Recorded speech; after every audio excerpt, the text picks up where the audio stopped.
E no programa de hoje a gente vai falar sobre uma HQ que está mais perdida do que as suas balas. De David Lapham, Balas Perdidas.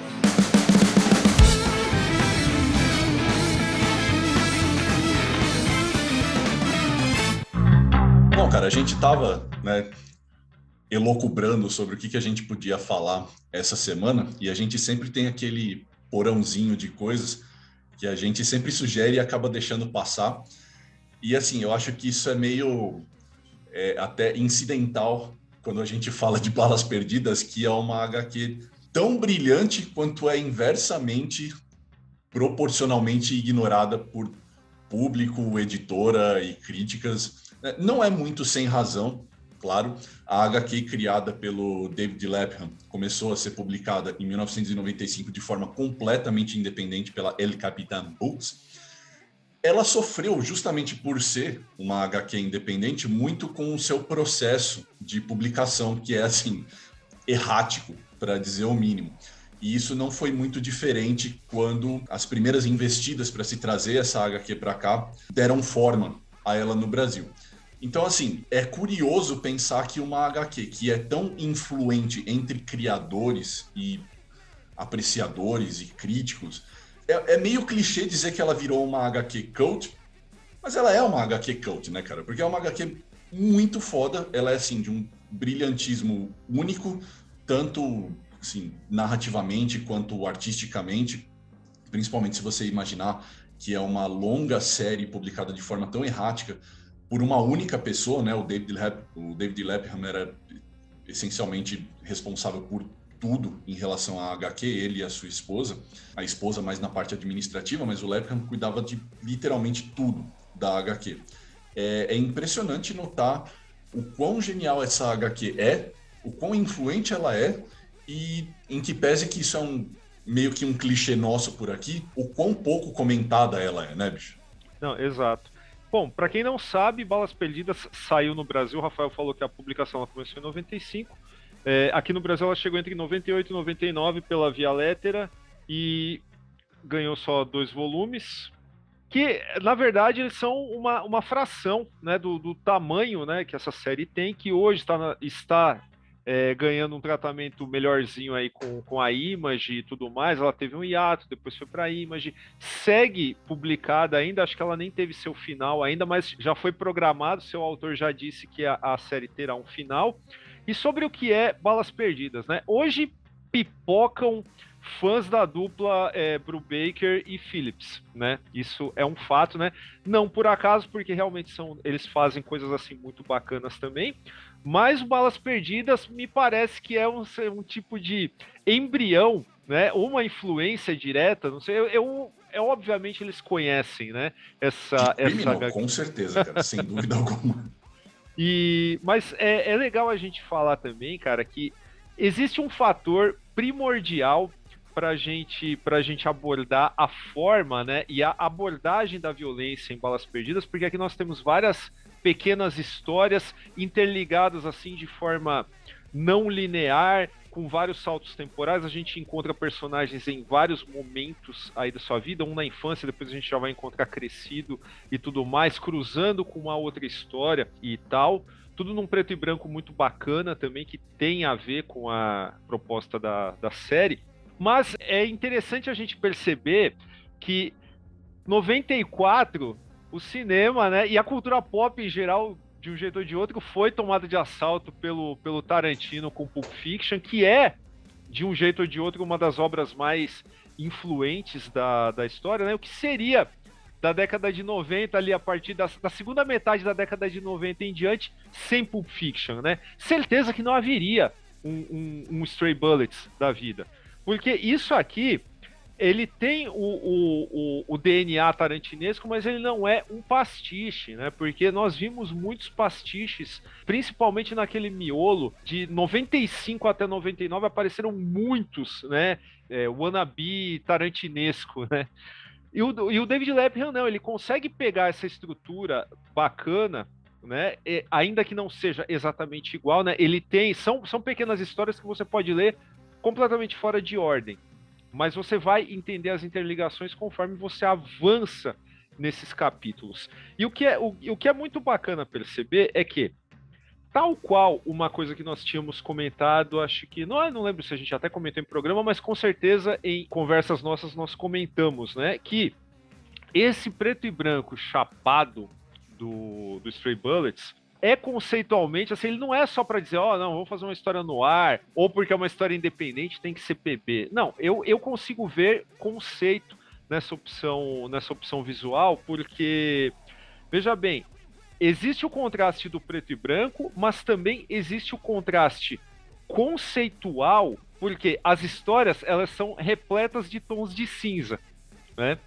Só que o visual, ele é um preto e branco chapado, o que já causa uma reflexão assim muito bacana dentro de uma proposta de falar de violência de vários tipos, né? Não é somente a violência física, muitas vezes é a violência psicológica, é a violência a qual uma criança é submetida pela mãe ou pelo pai, mas de formas sutis, né? É claro que tem as formas mais violentas, assim, de fato, mas no geral é a ideia da violência, como ela resvala, né? Como às vezes, muito por acaso, ela acaba atingindo pessoas inocentes, né? Não por acaso o nome da série é Balas Perdidas, então tem tudo a ver.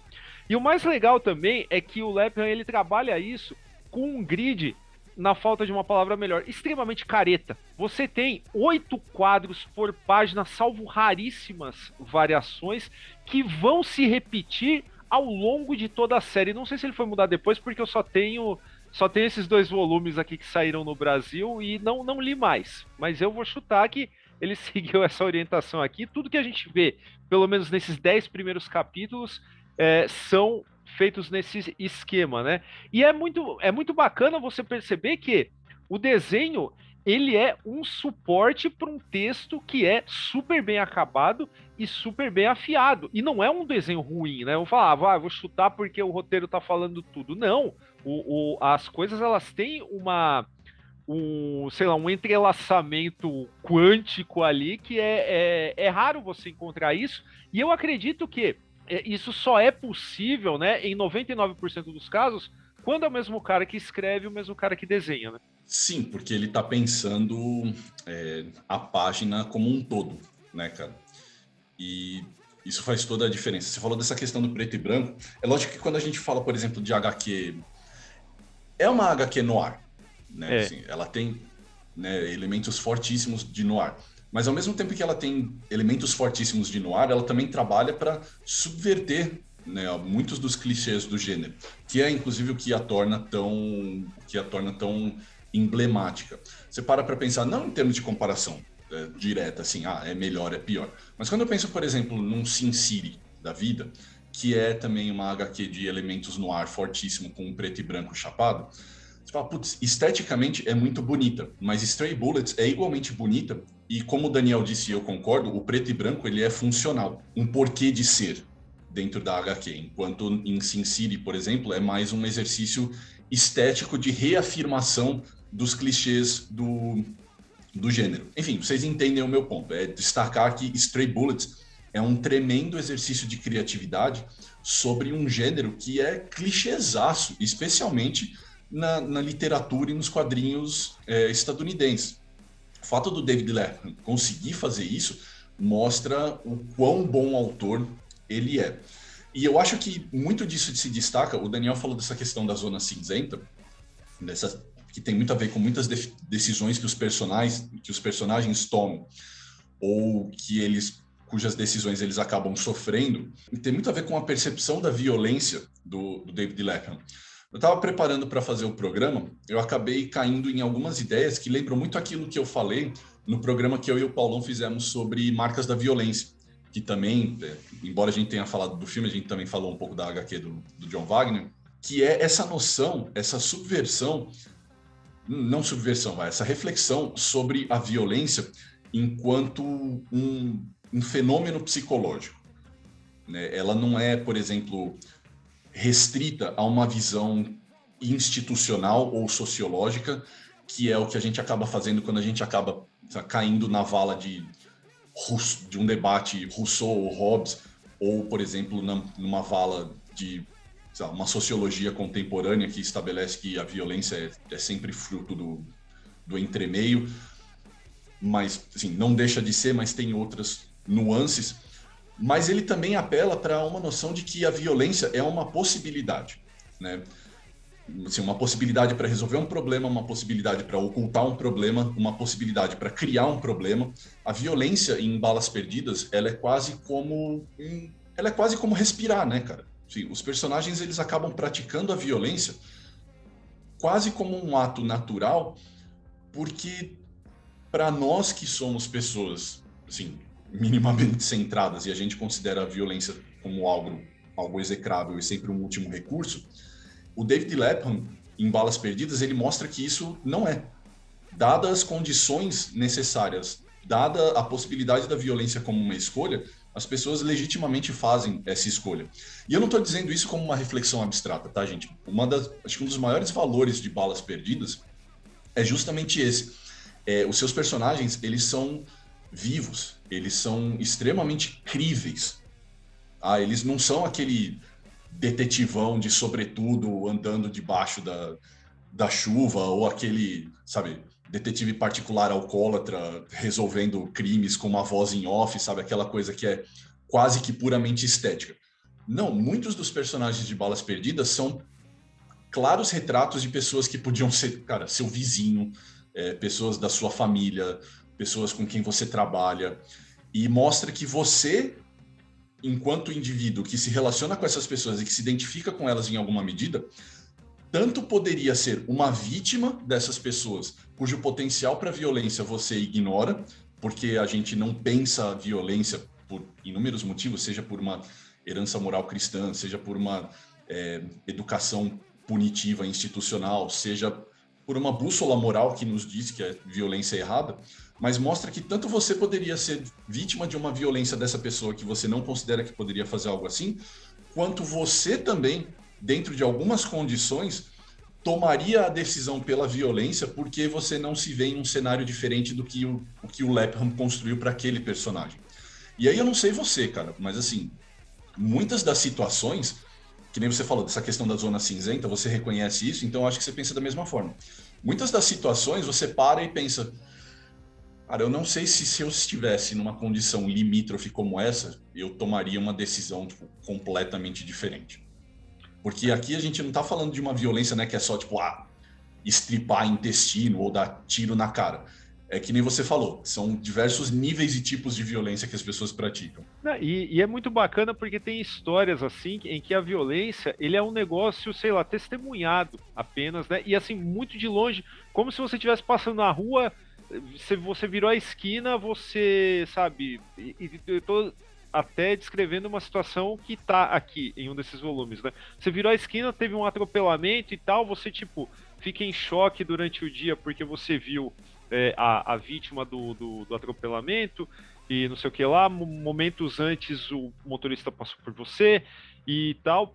E essa história em particular é bacana a gente perceber que não tem absolutamente nada, não tem nenhuma martelada na cabeça de ninguém, sabe? É um cara com medo que toma um chacoalhão no corredor de um apartamento e a história se desenvolve a partir daí, né? Como é que o cara, tipo, lida com esse estresse de uma coisa que para ele é nova, né? Porque o cara, um personagem que vive num ambiente muito seguro, muito protegido e tal, ele acaba por um acaso, né? Muito assim, sem forçada nenhuma, né? O cara acaba, sabe, topando com uma pessoa assim mais agressiva, tem um dia ruim e tal. Como é que isso tipo reverbera lá na frente, né? Assim como para as crianças, né? Que as histórias elas não terminam. Né? A escalada ela é como se essas balas perdidas elas continuassem, sabe, circulando, continuassem seu caminho, né, ao longo dessa trajetória para fechar um raciocínio que é o do. Não, cara, não é nenhum. Não vou nem falar um ciclo, porque ciclo pressupõe que a coisa termina, né? Em algum momento, né? Uma roda, um hamster correndo numa roda, né? E nem por isso a história é chata, né? Se falar hamster correndo numa roda, parece que não tem variação, parece que. Mas não. Cada história é autocentrada, mas quando você vê tudo, quando começa a ler as outras, você percebe que é um cenário muito maior, muito mais ambicioso do que parecia, né? Esse lance de antologia de crime? É um ponto de vista. Acho que essa é a melhor forma de colocar. É um ponto de vista. Não dentro de um relativismo absoluto, mas dentro de uma subjetividade da percepção da violência. Que é esse exemplo que você acabou de dar agora, ele é ótimo. Não é uma violência que foi perpetrada pelo personagem ou que foi sofrida pelo personagem. Mas o ato violento aconteceu diante do personagem e ele inevitavelmente foi afetado pela violência.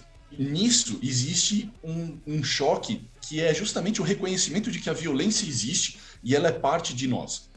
Então eu penso muito, por exemplo, num cara como por exemplo, quando o Sartre fala sobre violência, ele não fala que retornar à bestialidade aliás, eu quero dizer assim, ser violento não significa retornar à bestialidade ou uma inumanidade, mas é uma própria afirmação do que é ser humano. É um reconhecimento de que nós temos esse potencial e essa consciência do que a violência significa. Pensando nisso, eu penso muito em um outro cara também, um outro filósofo do século XX, um alemão chamado Eric Weil, que ele entendia assim, que o ser humano ele não é estritamente, essencialmente racional. Isso é uma coisa que a gente já superou há muito tempo. Então, assim, primitivamente, a gente tem essa intuição da violência em nós. E a gente sempre pode retornar à violência, que a gente se destacou pela razão, que a gente se destacou quando a gente se destacou da razão, como uma possibilidade de escolha. A gente escolhe lidar com a violência. E aí, você pode lidar com isso com conhecimento de causa, você pode lidar com isso como um acidente, ou você pode trabalhar isso conscientemente, mas a gente precisa reconhecer e aceitar que a violência ela é irredutível à razão. Que é exatamente por isso que quando a gente sofre um trauma muito grande, né, enfim, nós dois aqui somos experientes em terapia, a gente sabe disso.